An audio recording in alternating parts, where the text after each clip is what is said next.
استغفار ایک طرح کا فلٹر بھی ہے آپ کی زندگی کا. ٹھیک ہے, نیگیٹو انرجیز جب آپ کی جو ہے انرجی بلاکیٹس پیدا کرتی ہیں, آپ کا راستہ بند ہونا شروع ہو جاتا ہے, چڑچڑے ہونے شروع ہو جاتے ہیں, بیمار ہو جاتے ہیں, یہ جو آپ کے لائف کے اندر بگز آ جاتے ہیں, نظر کے, حسد کے, ٹونے کے, جادو کے, یہ سارے بگز آ جاتے ہیں, بدقسمتی کے.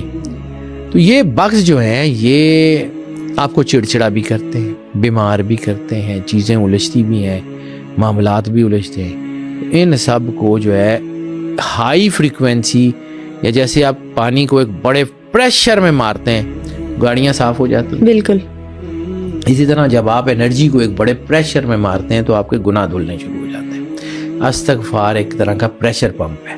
صحیح. ٹھیک ہے, اب یہ جو ہے نا استغفار کرنے والوں کا اورا بڑی جلدی کلینز ہوتا ہے. ویسے میں نے استغفار کے علاوہ جو سب سے بہترین طریقہ ہے وہ سورہ رحمان کا, وہ قاری باسط کی آواز میں اورا کلینزنگ کے لیے اس سے اچھی ریمیڈی میں نے کوئی نہیں دیکھی میری زندگی میں. وہی ہے کلندر پاک سید صفدر علی بخاری کی ریسرچ ہے, میری تو ہے نہیں. دی الٹیمیٹ ریمیڈی پہ اس کو سننے کا طریقہ بھی لکھا ہوا ہے, وہ اورا کلینزنگ. لیکن استغفار بہت اہم رول پلے کرتا ہے اس میں.